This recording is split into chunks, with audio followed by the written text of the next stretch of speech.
Una de las metáforas más prominentes de la morada del Espíritu Santo en los creyentes verdaderos es la metáfora del agua viva.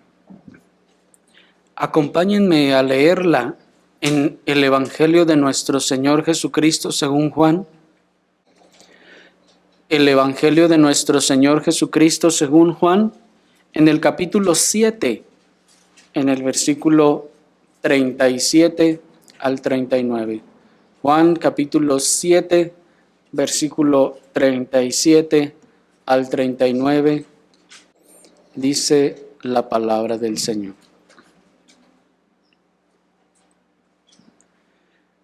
En el último día, el gran día de la fiesta, Jesús se puso en pie y exclamó diciendo: Si alguno tiene sed, venga a mí y beba. El que cree en mí, como ha dicho la Escritura, de su vientre fluirán ríos de agua viva. Esto dijo del Espíritu Santo que iban a recibir los que creyesen en él, porque el Espíritu Santo aún no había sido dado, porque Jesús aún no había sido glorificado. Hasta allí. Vamos, hermanos, en esta oportunidad a considerar el agua viva. Y vamos a considerar este tema en los tres siguientes encabezados. Primeramente vamos a ver el contexto de nuestro pasaje. En segundo lugar vamos a ver el agua viva, para por último considerar sus efectos, los efectos de esta agua viva. Pero pasemos primeramente al contexto de nuestro versículo. El versículo 37 que leímos nos dice que estos hechos ocurrieron en el último día, el gran día de la fiesta. ¿De cuál fiesta? Bueno, el versículo 2 de ese mismo capítulo nos dice que se trata de la fiesta de los tabernáculos. La fiesta de los tabernáculos. Pero, ¿cuál es esa fiesta de los tabernáculos? Bueno, la fiesta de los tabernáculos, hermanos, era una celebración que Dios había mandado realizar a la nación de Israel a fin de que no olvidaran su peregrinaje por el desierto. Pues dado que durante todo el peregrinaje que ellos tuvieron, esos 40 años en el desierto, ellos andaban en tiendas, no podían construir casas de material porque estaban en constante movimiento. Por lo tanto, sus casas eran tiendas. Por lo que el Señor estableció que se llevara a cabo esta fiesta para que no olvidara la nación su peregrinaje por el desierto. En esta celebración, los israelitas tenían que vivir durante 7 días en tiendas o cabañas o enramadas. Porque después de que atravesaron el desierto, ellos tenían que continuar celebrando esta fiesta. Incluso hasta el día de hoy es una fiesta que los judíos siguen realizando, aunque ya en una forma muy inferior a lo que se hacía en tiempos de nuestro Señor Jesucristo. Aunque ya para esos tiempos las personas vivían en casas construidas de material, tenían que hacer esta celebración y durante 7 días tenían que construir ellos como cabañas enramadas, como tiendas hechas de ramas y vivir en ellas durante 7 días. Y el propósito, repetimos, primariamente, de una manera muy básica, era recordar la travesía que habían pasado en el desierto. Pero entre los muchos otros propósitos y símbolos que contenía esta fiesta estaba su nombre mismo, Sukkot en hebreo. Esta fiesta de los tabernáculos tiene por nombre en hebreo Sukkot. El término hebreo Sukkot es el plural de Sukkah, que se refiere a las tiendas, a los tabernáculos o moradas que la nación tenía en el desierto. La palabra hebrea Sukkah se refiere a la tienda que tenía cada uno en la que vivía. Pero la palabra Sukkah también se utilizó para referirse al tabernáculo. Era el mismo nombre que recibía el tabernáculo de reunión, sí, ese donde estaban los sacerdotes haciendo los sacrificios y donde estaba el lugar santo y el lugar santísimo y el arca del pacto, lo cual, como ustedes recordarán, también simbolizaba la presencia de Dios en medio de su pueblo.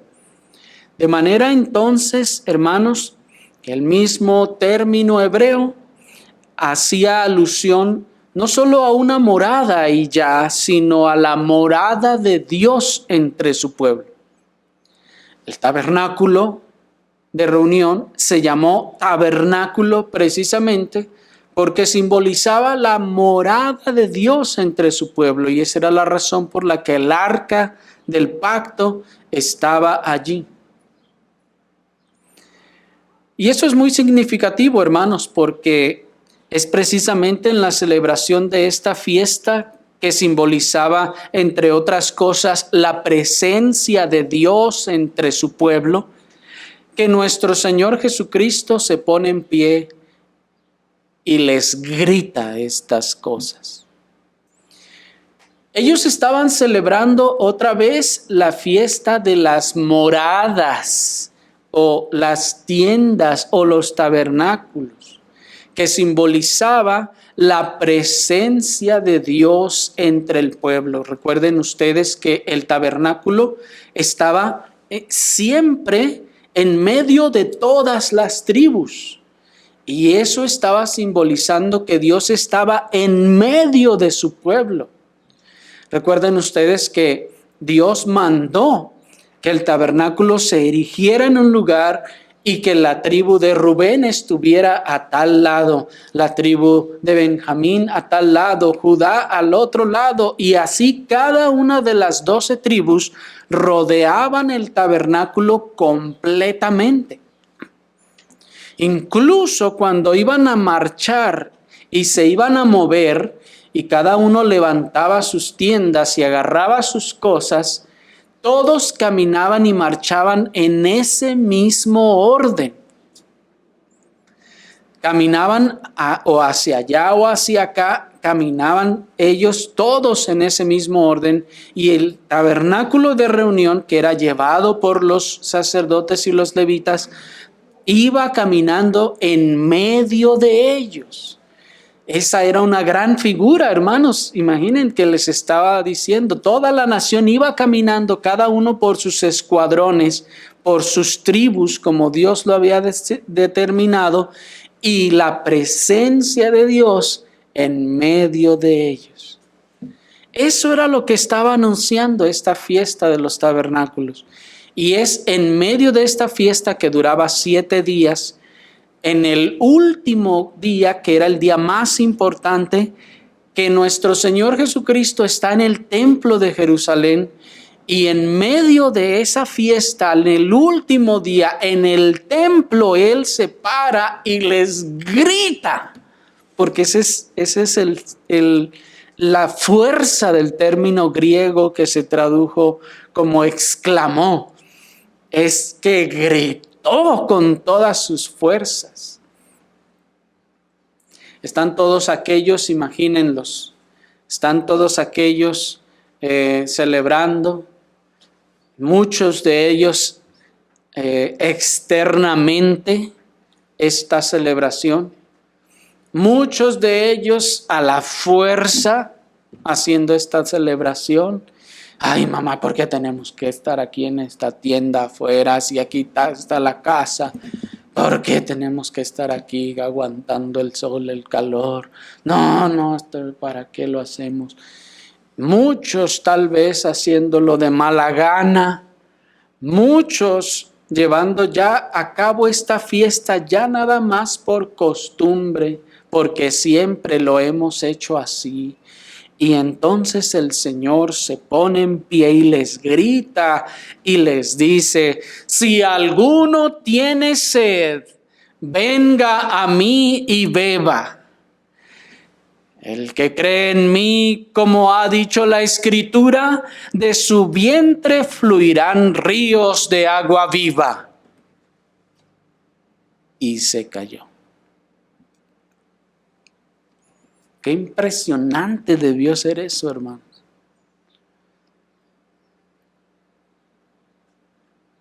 Y uno dirá, pero ¿y qué tienen que ver las palabras del Señor con la fiesta?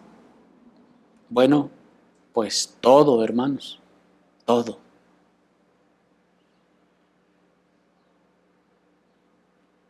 Pero antes de ver esta interpretación, observen la clara interpretación que nos está dando el apóstol Juan sobre lo que simbolizaba el agua. Versículo 39.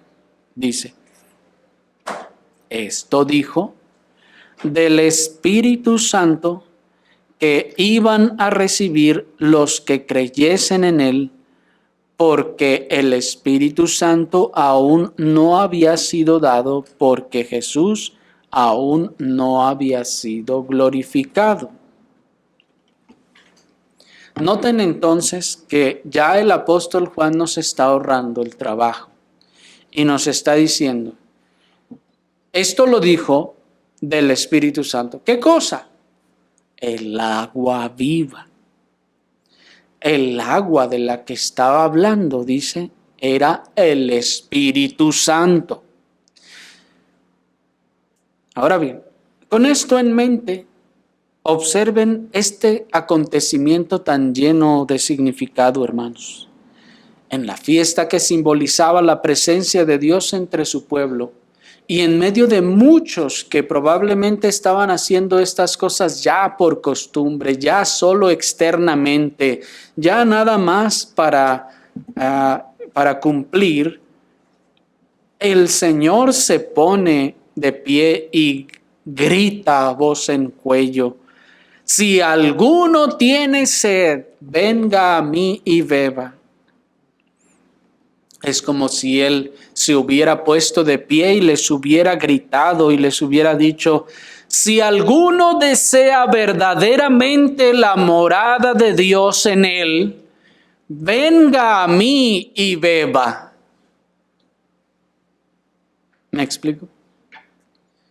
Mientras todos aquellos estaban haciendo aquellas cosas externamente, nada más por cumplir, por llevar a cabo un ritual sin entender lo que estaban haciendo o lo que estaba pasando, el Señor se pone en pie y dice: si aquí hay alguno despierto que sepa lo que significa esto y que quiera lo que esto significa, venga a mí y beba. Si alguno desea verdaderamente la morada de Dios en él, venga a mí y recíbala. Les estaba diciendo. Es como si él les dijera: esta fiesta solo era un símbolo de la gran obra poderosa que haría Dios al venir a morar personalmente entre su pueblo. Pero aquí está la realidad a la que esta fiesta apuntaba. Vengan si la quieren.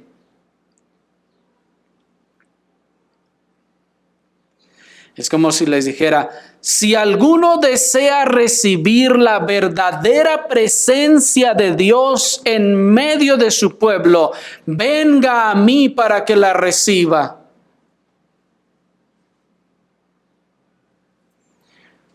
De manera que a lo que aquella celebración apuntaba, hermanos, no era otra cosa que la gloriosa morada del Espíritu Santo en el interior de su pueblo, tanto corporativa como individualmente. Lo que esta fiesta estaba apuntando era la morada de Dios entre su pueblo, la morada permanente de Dios en medio de su pueblo por medio de ese símbolo y señal. Y ¿cómo se habría de dar o de cumplir esta morada de Dios en medio de su pueblo? El apóstol Juan nos dice en el versículo 39, en la segunda parte, porque el Espíritu Santo aún no había sido dado. Porque Jesús aún no había sido glorificado. Este Espíritu, esta morada que ellos externamente estaban publicando por medio de esta fiesta, era precisamente la venida del Espíritu Santo a morar entre ellos.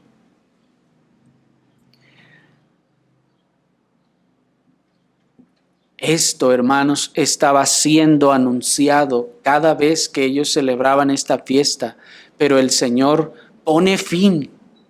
Miren, pone fin a esa celebración incluso y a todo lo porvenir de los rituales cuando les dice, ¿quieren de verdad la realidad que esto simboliza? Vengan a mí. Y recibirán al Espíritu Santo. Vengan a mí y yo les daré esa agua viva. Yo les daré ese Espíritu Santo. Ahora bien, pero ¿por qué la morada del Espíritu Santo en el interior de los creyentes o entre su pueblo en la iglesia se representa por medio de la figura del agua viva? ¿Qué significa el agua viva? Para responder a esa pregunta, pasemos a nuestro segundo encabezado, hermanos, para considerar el agua viva. Ya vimos cómo, hermanos, la figura del Espíritu Santo como agua rociada sobre los creyentes representa su regeneración y limpieza de sus pecados. ¿Se acuerdan? Eso ya lo vimos. ¿Sí se acuerdan, hermano? E igualmente, el agua que purifica a los creyentes o los santifica de sus pecados de manera progresiva, también es el símbolo del Espíritu Santo, y eso ya lo vimos. Como agua purificadora, el Espíritu es un símbolo. Sin embargo, aunque ya para este momento esperamos no nos sea más extraño que el Espíritu sea simbolizado por medio del agua, aquí se agrega una cualidad distinta a esta agua, que es que esta agua está viva. ¿Qué significa que esta agua está viva? ¿Será algún asunto terrenalmente místico? ¿Que aguas literales cobran vida?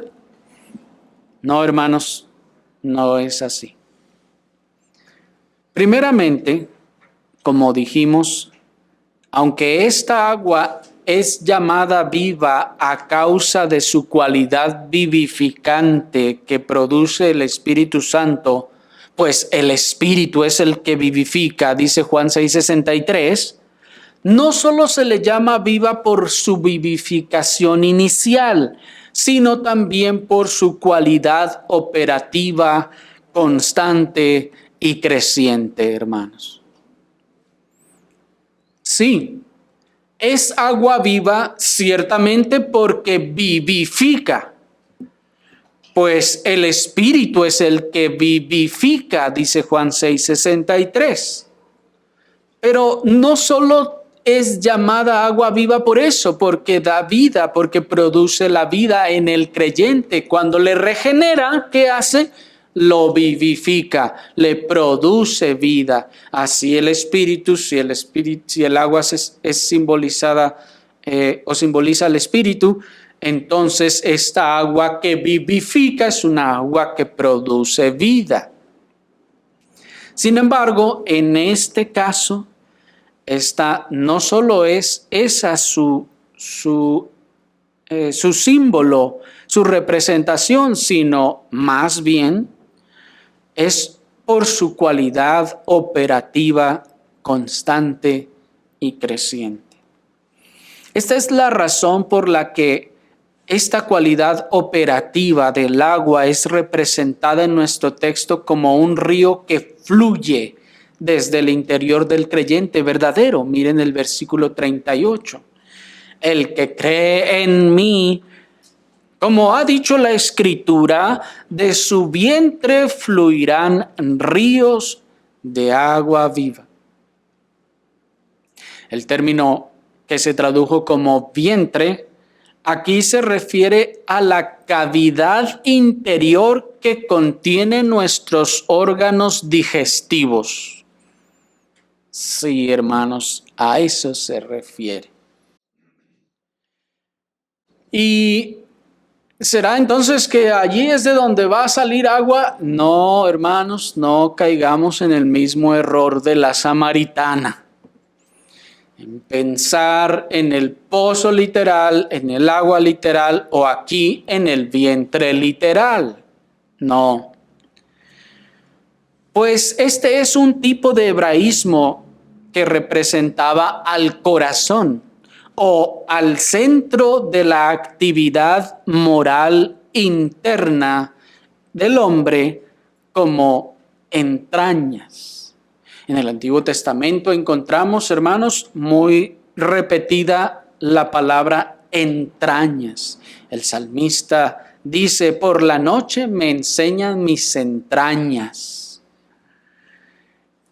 ¿Qué son las entrañas? Bueno, literalmente lo que tenemos en la panza, ¿verdad? En la barriga. Sin embargo, hermanos, este es un símbolo, pues, de todo nuestro cuerpo. Mírenlo así. En todo nuestro cuerpo no hay un lugar en donde nosotros identifiquemos una mayor operación y movimiento de cosas que en el estómago, en las entrañas, ¿no es así? ¿O ustedes sienten cuando el cerebro va moviéndose y haciendo sus operaciones? ¿O sienten cuando su pie está creciendo? ¿O al contrario? No se experimenta eso, hermanos. Incluso hasta nuestro mismo corazón no lo sentimos hasta que no tratamos de poner atención para ver si todavía está ahí. ¿No es así? Pero en cambio, noten que de todo nuestro cuerpo, la parte que manifiesta siempre movimiento, operación, trabajo, que está operando, que nos hace saber que hay algo ahí que se está moviendo, que es la barriga. De hecho, por eso la versión King James traduce literalmente barriga o panza. De su panza fluirán ríos de agua viva. Bueno, puede sonar extraño, hermanos, pero esa es la razón por la que se traduce como el vientre o esta cavidad que tenemos para alojar los órganos digestivos. Repito, ¿por qué? Por el movimiento que hay en ellos, que representa la actividad interna. Al haber una actividad interna en nosotros, entonces, hermanos, Eso se convierte con una metáfora de actividad interna en el sentido moral, en este caso asignado a la conciencia, en el caso del salmista cuando dice, por las noches me enseña mis entrañas, y por eso alguna versión tradujo mi conciencia. Aquí también entonces, hermanos, cuando se nos habla de este vientre, se nos está hablando entonces del centro interior del hombre en donde se generan todas las actividades y operaciones de la mente, de la voluntad y de los afectos. ¿Me explico? Ahora bien, con el término viva, en su sentido primario, como la base de la metáfora, se refiere al agua que fluye. Por eso dice el texto, de su vientre fluirán ríos de agua viva. Se refiere al agua que fluye, al agua que corre, al agua que está en constante movimiento o actividad. Aquí con agua viva se refiere a esa agua que corre y que fluye. Esta agua que está en constante actividad es la única, hermanos, que tiene la capacidad de producir vida en las plantas e incluso en los organismos. Y les hemos animado, hermanos, a que se hagan de su jardincito, porque muchas de las metáforas del Señor las van a hallar allí. Y van a observar también que cuando ustedes tienen su plantita y la están regando con agua de la llave, la plantita pues va a seguir viva, ¿verdad? De repente crecerá y allá de repente dará fruto. Sin embargo, el agua de la llave, a pesar de que corre, no es agua viva, hermanos, sino pues en muchos casos es agua de pozo. No es agua viva porque no es agua corriente, es decir, que corre.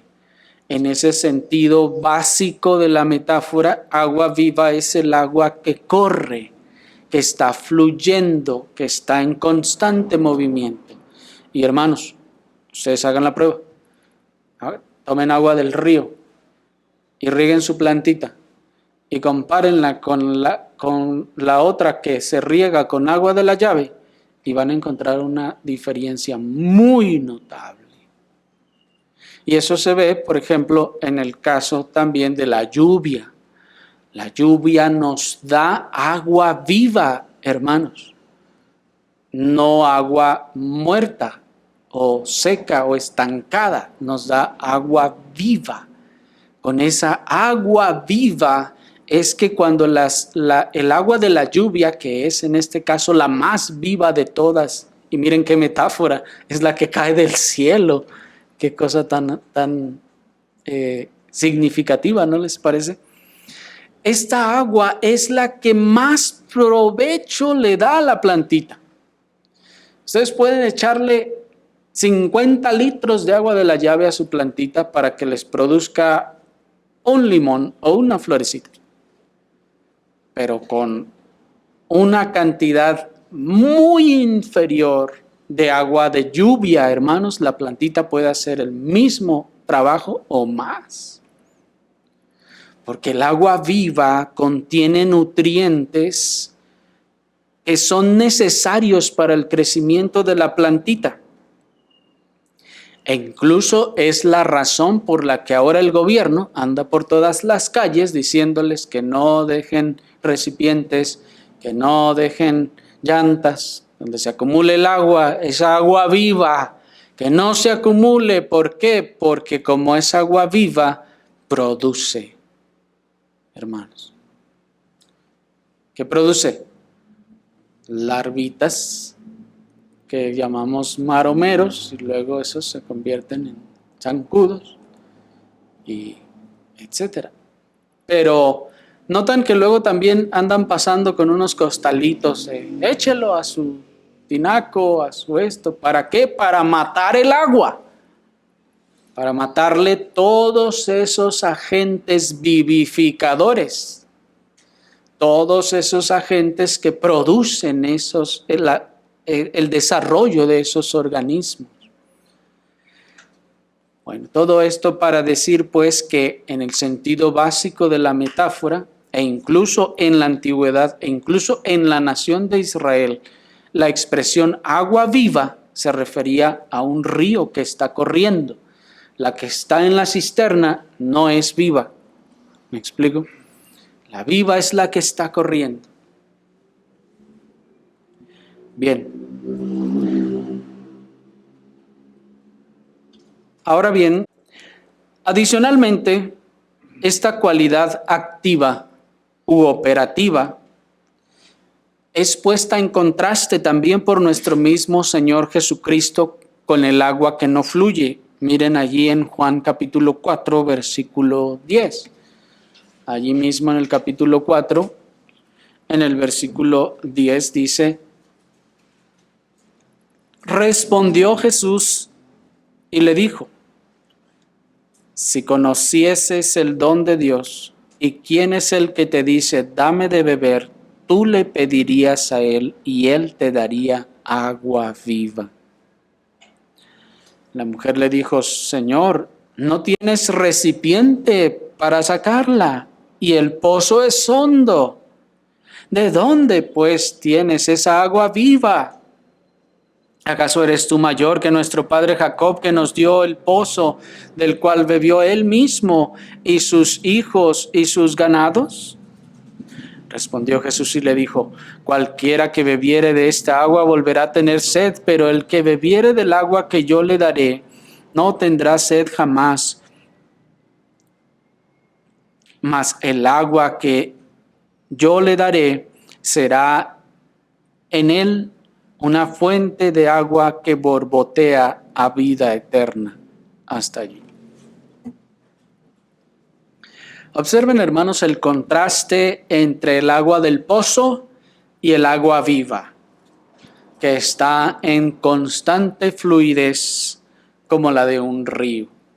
El Señor se ha sentado allí junto a la fuente de Jacob y providencialmente Él ha determinado estas cosas para poder hablar de esta agua viva con esta mujer que se acercó.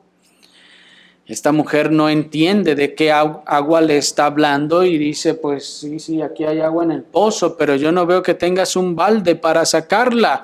¿De dónde me vas a dar agua viva? La mujer samaritana no entendió la metáfora del agua que fluye o que está en constante movimiento y que en este caso representaba las operaciones del Espíritu Santo en los que reciben esa agua viva o ese Espíritu Santo. Pues esa agua viva, ya nos dijo el evangelista Juan, simboliza el Espíritu Santo, y que esté viva entonces simboliza esas operaciones en los corazones en donde mora. Pero observen, hermanos, aquí también la promesa de la morada permanente del Espíritu Santo en los que lo reciben. Versículo 13 y la primera parte del 14. ¿Están ahí? Respondió Jesús y le dijo: cualquiera que bebiere de esta agua, el agua literal, volverá a tener sed. Pero el que bebiere del agua que yo le daré, el Espíritu Santo, no tendrá sed jamás. ¿Se fijan? ¿Por qué no tendrá sed jamás? El Señor le está diciendo: todo aquel que reciba esta agua viva, el Espíritu Santo, no volverá a necesitar a volver a beber de ella. ¿Por qué? Porque así como la única manera en que podemos dejar de tener sed es que tengamos un flujo constante de agua en nuestras bocas. Así el Espíritu Santo, que representa esa agua viva, estaría de manera permanente y constante en los corazones de los creyentes y morando en ellos. Eso es lo que está diciendo aquí con la expresión no tendrás sed jamás. Que cuando ese Espíritu venga, no necesitará que esté viniendo muchas veces ese Espíritu, sino que siempre le estará proveyendo de lo que necesita. Lo que nos está diciendo entonces y confirmando que el Espíritu Santo no viene al creyente y luego se va, y luego ya cuando el creyente se arrepiente vuelve a venir, y luego se vuelve a ir, y está para allá y para acá, y yendo y viniendo. No, dice el Señor, el que toma del agua que yo le daré, el Espíritu Santo, no tendrá sed jamás. Es decir, esta morada es permanente, no se apartará, no llegará un punto, un día o un momento en el que el creyente necesitará más Espíritu Santo porque ya no hay en él, ¿me explico? Que ya no esté allí. Ahora bien, observen la cualidad operativa del Espíritu Santo en la segunda mitad del versículo 14. Mas el agua que yo le daré será en él una fuente de agua que borbotea a vida eterna. La figura que aquí se nos refiere por nuestro Señor Jesucristo, hermanos, es la de un manantial de agua, o lo que también se conoce como un venero. ¿Han oído esa expresión? Cuando el Señor dice que será en él una fuente de agua, se refiere o está señalando a un venero, ese lugar de la tierra de donde está brotando agua, y esa agua que brota se convierte enseguida en un arroyo o hasta en un río. Y ese es entonces la metáfora del capítulo 7. De su interior brotará ríos de agua viva. Hay una fuente que produce, que brota como en un venero. Y en este caso nos dice que esta agua brota a borbotones, como si saliera y saltara. De hecho, el término original tiene una fuerza para decir que esa agua borbotea al punto como de que si pareciera que saltara.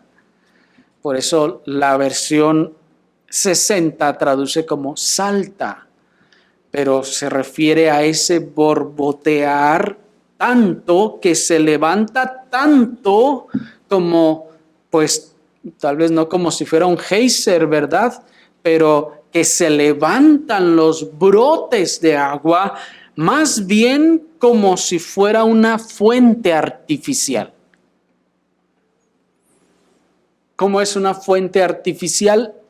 La que tenemos allá en el centro de la ciudad, por ejemplo. Tiene agua y brota agua de allí. Esa fuente artificial hecha de piedra, con una tubería ahí que le sale agua. ¿Y qué pasa con esa agua? Ustedes ven el chorro que sale y brota y cae. Esa es la idea aquí de una fuente que borbotea, es un chorro que sale, salta, pero en este caso dice a vida eterna. En ese sentido nos dice el pastor puritano John Owen, este es el manantial de sus operaciones de gracia en nosotros. Todos los hábitos de gracia son efectos de la operación del Espíritu Santo y por lo tanto no son la fuente en sí mismos, sino que pertenecen a su manantial de agua viva. De modo que el Espíritu Santo en su morada se distingue de todas sus operaciones evangélicas de gracia, así como el manantial se distingue de los arroyos que fluyen de él. Y así como es natural y fácil que un manantial de agua viva borbotee y eche arroyos refrescantes, así también pertenece al consuelo de los creyentes saber cuán fácil es para el Espíritu Santo, cuán listo está a causa de su inhabitación de gracia para llevar a cabo y perfeccionar la obra de gracia, santidad y santificación en ellos. Así, en muchos otros lugares, su presencia con nosotros se propone como la causa y el manantial de todas sus operaciones llenas de gracia, y así es distinta de ellas, termina la cita. Lo que nos está diciendo el pastor puritano, hermanos, es que debemos poder distinguir entre la fuente y lo que brota de la fuente. En este caso, la fuente, el manantial, es el Espíritu Santo. Por eso decíamos en el tema anterior, hermanos, que la morada del Espíritu Santo no es metonímica. No viene por metonimia, es decir, no simboliza solo las operaciones y ya, no, sino que el Espíritu Santo estaría en nosotros. Lo que la metáfora también aquí está diciendo es que la fuente estaría dentro de nosotros. Por eso dice: el que cree en mí, como ya ha dicho la Escritura que sucederá, entonces de su vientre, de su estómago, de su ser, de su interior, de donde están todos los movimientos, allí estará el Espíritu Santo como fuente para hacer brotar operaciones de gracia santificadora. ¿Me explico? Pues miren cómo la metáfora encaja poderosamente. Esa fuente, ¿en dónde radica? En donde decía el texto que brota ríos de agua viva. ¿De dónde? Del vientre. De la cavidad donde están todas las operaciones y movimientos que vienen a representar nuestra mente, nuestra conciencia, nuestros afectos, nuestra voluntad. De ahí de donde se generan todos los movimientos internos del hombre, los movimientos del pensamiento, de los afectos, de la voluntad. Allí dice, allí es donde morará esa fuente, ese Espíritu Santo, y de allí producirá efectos, de allí producirá y emanará, de ahí borboteará aventando agua que se convierta en ríos saliendo de esa persona. De donde entonces encontramos que la fuente es el Espíritu Santo y esos ríos o esa agua que fluye y sale son las operaciones que ese Espíritu produce en los creyentes. Pero pasemos a nuestro tercer y último encabezado para considerar más detalladamente esos efectos, ese borbotear del agua en el creyente. Esta fuente de agua, el Espíritu Santo, nos dice nuestro Señor que borbotea el agua viva de sus operaciones vivificantes y santificadoras. Dice el versículo 14, pero el que bebiere del agua que yo le daré no tendrá sed jamás, mas el agua que yo le daré será en él una fuente de agua que borbotea a vida eterna. Observen nuevamente el lugar de la morada y las operaciones del Espíritu Santo. Será en él, en su interior. Ahora bien, Como ya hemos visto a todo lo largo de esta serie, hermanos, estos efectos que efervescen, que borbotean de agua viva, consisten en, luego de los efectos vivificantes, consisten en poderosas influencias santificantes y consoladoras. Estos efectos, hermanos, esa efervescencia, ese borboteo del agua viva del Espíritu Santo. El agua viva es la que está borboteando, el Espíritu Santo es el que está borboteando y haciendo brotar efectos y operaciones en el interior del creyente y de la iglesia también. Dice en ese sentido el pastor puritano John Owen: Él es un manantial en los creyentes, y todas las gracias salvíficas no son sino aguas que surgen de ese manantial vivo y rebosante. De Él, como raíz o manantial, como virtud, poder o principio eternos, proceden todos estos frutos. Con este fin, Él mora en ellos y permanece con ellos, según la promesa de nuestro Señor Jesucristo.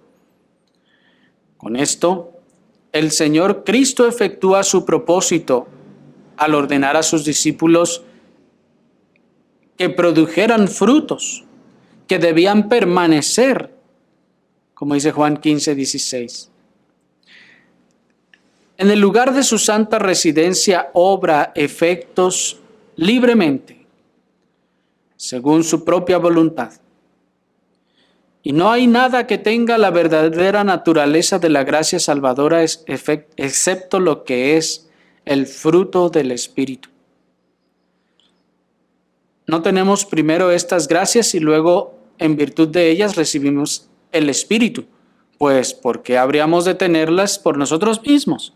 Sino que el Espíritu se nos otorga y las obra en nosotros y les da una naturaleza divina, espiritual, conforme a la suya. Termina la cita. Observen pues entonces, hermanos, cuál es el don de Dios. Ese Espíritu, esa agua viva que hace que borbotee, ¿qué es lo que borbotea? Los frutos de esa agua viva, los efectos de ese Espíritu Santo, los frutos del Espíritu Santo. Estos frutos del Espíritu Santo son el efecto borboteante del agua viva efervesciendo en los corazones de los creyentes verdaderos. Pero antes de proveer una comprobación más firme de estas cosas, hermanos, debemos aclarar entre paréntesis algo. Y es que estas operaciones de agua viva, hermanos, aclaramos, no incluyen los dones otorgados a muchos. Estas operaciones de agua viva no incluyen los dones otorgados a muchos.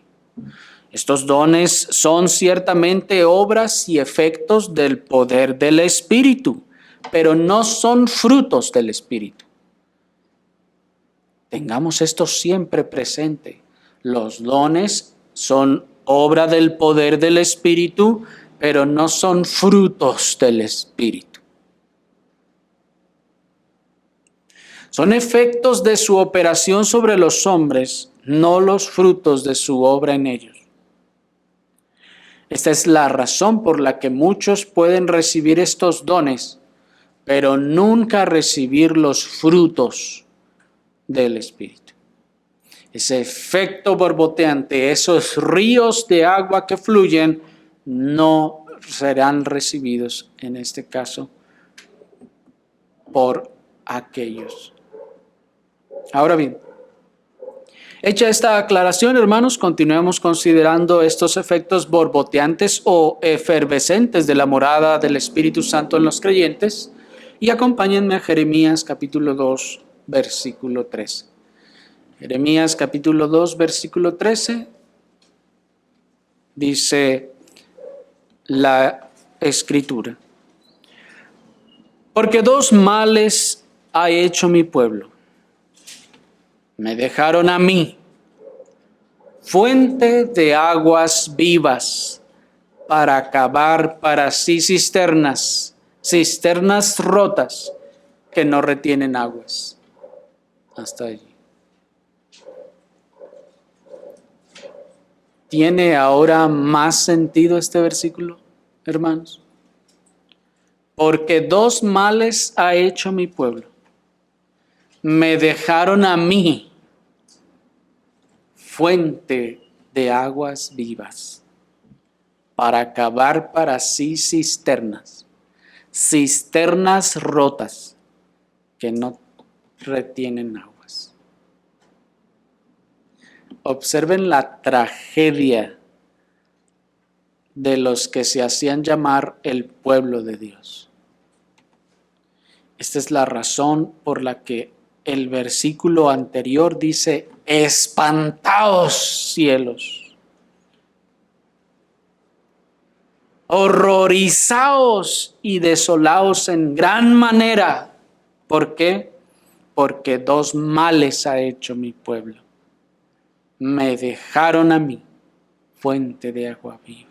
¿Cuál es la gran tragedia por la cual hay que espantarse y horrorizarse? Que dejaron la fuente de agua viva.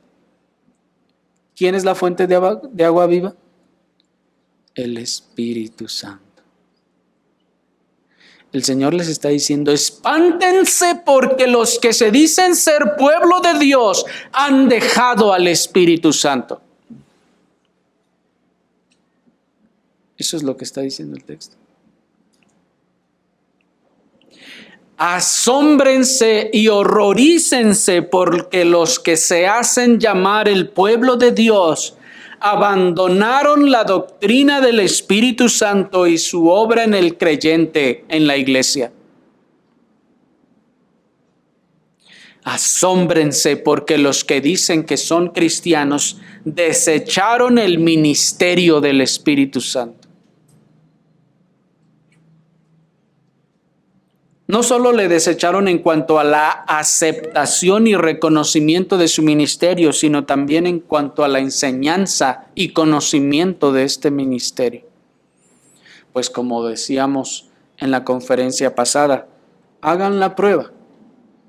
Pregunten si alguien ha oído hablar de algo como el ministerio del Espíritu Santo.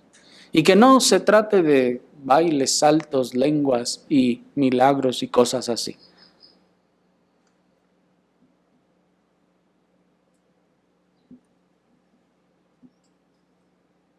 Ese es el espanto del que habla el texto. Porque muchas veces nos decimos incluso reformados, pero no sabemos nada de lo que los reformadores y los puritanos enseñaban sobre el Espíritu Santo. Y tomando la enseñanza de la Reforma moderna, adoptamos una conducta, hermanos, en donde se eliminó del todo aún al Espíritu Santo. Ahora ya nadie sabe nada sobre el ministerio del Espíritu Santo, no se enseña. Unos lo tergiversan y lo convierten en falsas manifestaciones extáticas, en lenguas y cosas desordenadas, mientras otros lo desechan en un cesacionismo ya no de los dones, sino también del Espíritu Santo. Pues el cesacionismo, hermanos, es de los dones sobrenaturales, no sobre el Espíritu Santo. Y me temo que hemos confundido eso. Para nuestra ruina y gran mal, hemos confundido ese cesacionismo de dones por cesacionismo del Espíritu Santo. pensamos que como el Espíritu Santo ya no va a traer lenguas, ni apóstoles, ni sanidades, entonces no va a hacer ninguna otra cosa. No, hermanos. Miren el mal por el que hay que horrorizarse. El pueblo del Señor dice, 2 males ha hecho mi pueblo. Dejaron la fuente de aguas vivas. Dejaron al Espíritu Santo.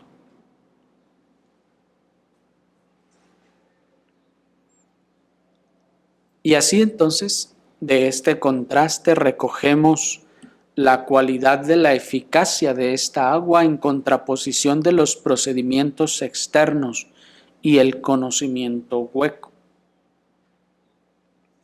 Es decir, ¿en qué se manifiesta que se ha dejado al Espíritu Santo?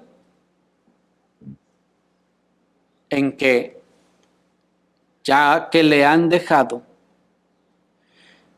entonces esas operaciones, esos efectos borboteantes, esos frutos efervescientes de la morada del Espíritu Santo en los creyentes y en la iglesia, ya no están.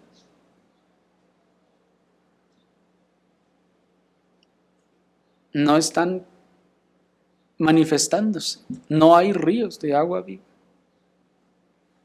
¿Por qué? Porque han dejado la fuente de agua viva, el Espíritu Santo.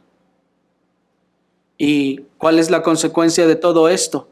Que no están efervesciendo, borboteando las operaciones, los efectos del Espíritu Santo. Y como no están borboteando, entonces lo que suele hacer el hombre al no ver esas cosas es hacerlas por sí mismo. Eso es lo que dice el texto. Me dejaron a mí fuente de agua viva, es decir, dejaron el río y mejor se fueron. ¿Y qué hicieron? Se cavaron sus propias cisternas de agua. Es decir, trataron de replicar el efecto del agua. Ya ellos saben que necesitan de esa agua, pero como no queremos ese río, no queremos tomar de allí, vamos a hacer nuestra propia cisterna de agua.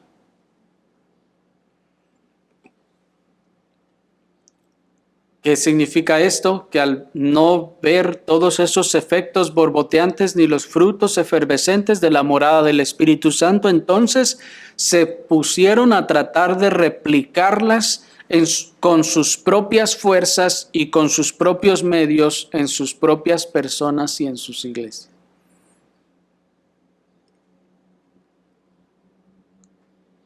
Qué asombrosa tragedia es eso, hermanos. Pues ahí les tenemos haciendo esfuerzos carnales y justificando sus debilidades y derrotas. ¿Por qué? Porque no hay un espíritu efervesciendo. ¿Qué es efervesciendo? Trayendo operaciones, efectos de gracia, santificando. Y como no está operando ese espíritu santificando y haciendo eso, ellos se tienen que esforzar por sus propias fuerzas. Tienen que apretar los dientes por sí mismos. Y cuando no logran hacer las cosas, entonces dicen, oh, pues es que todos somos débiles. El Señor sabe. El Señor es bueno. El Señor perdona. ¿Me explico? Ahí les tenemos cavando sus cisternas rotas y haciendo lo que pueden, dicen ellos, entre comillas, y tachando lo que no quieren hacer como legalismo.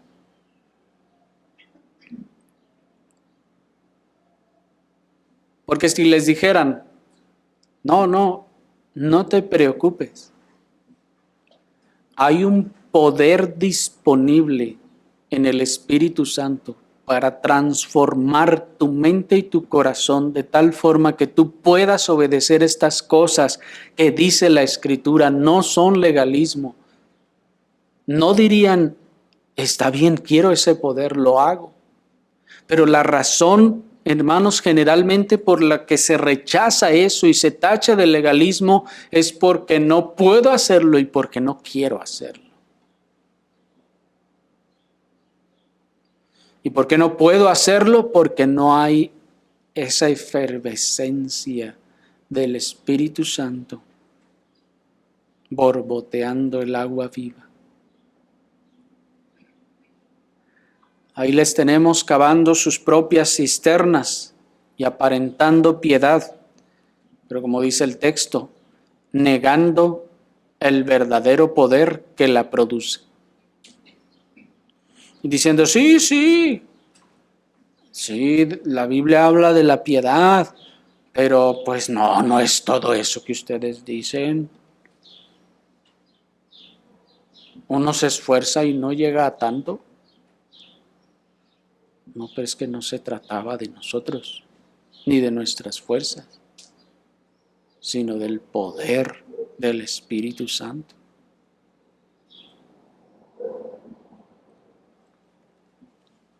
Muchos niegan la piedad y la llaman legalismo, pero con ello niegan que haya un efecto de la morada del Espíritu Santo santificando a los verdaderos creyentes. Y ya que no lo ven en su propia experiencia personal, no ven borbotear esas obras del Espíritu Santo, entonces dicen, no, eso debe ser entonces otra cosa, porque pues no, nunca hemos podido, ni querido, ni sentido el deseo de ajustarnos a eso.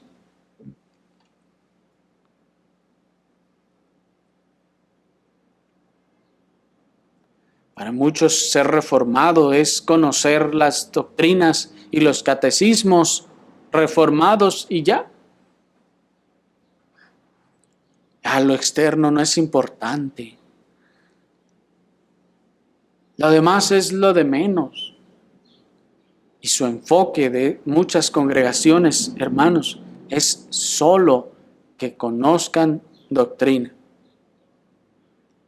Pero no se preocupan, ni se ocupan de los efectos del Espíritu Santo en la santificación y en la transformación de los creyentes. Otros sí están dispuestos a admitir que haya santificación, pero eso no significa que tengas que aborrecer totalmente al mundo, dicen ellos. No, hay muchas cosas buenas y legítimas del mundo. No es malo todo. Hay muchas cosas buenas que se pueden rescatar del mundo y sacan su versículo de, por eso, ¿cómo dice? Que desechar lo malo y agarrar lo bueno.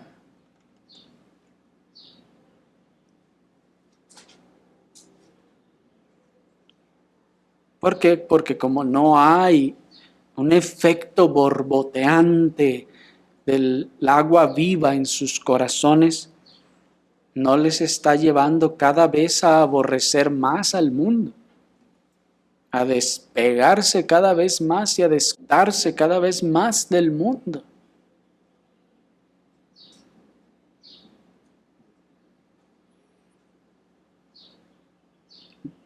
Algunos están dispuestos a admitir que haya piedad y santificación, pero dicen, pero eso no significa que no puedes ir al parque y a los restaurantes en el día del Señor.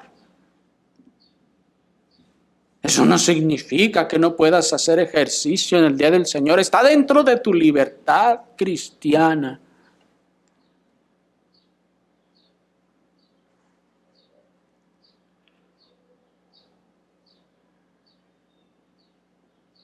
¿Por qué se establecen esos criterios?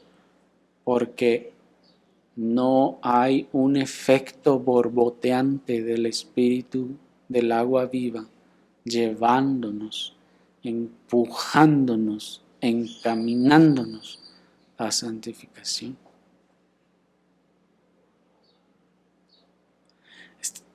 ¿Están dispuestos a aceptar que el Espíritu Santo mora en los creyentes, pero que eso signifique que debo estar creciendo en amor, que debo estar creciendo en gozo, que debo estar creciendo en paz, que debo estar creciendo en paciencia? ¿Ya se acuerdan qué es la paciencia?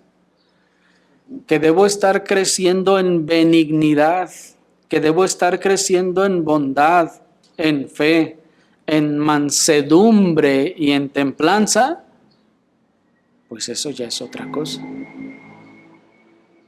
Los frutos del Espíritu se dejaron como para aquellos apóstoles del pasado. Ellos sí podían tenerlos todos. Nosotros, pues, hay lo que se pueda, estará bien.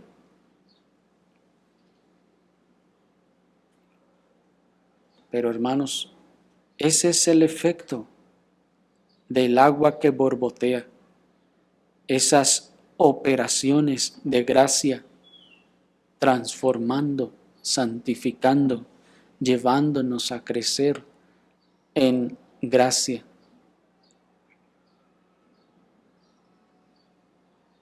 El Señor nos conceda, hermanos, verlas en nosotros, buscarlas, que se operen, que se generen verdaderamente por un poder sobrenatural en nuestro interior. Y el Señor nos lo conceda así. Oremos al Señor.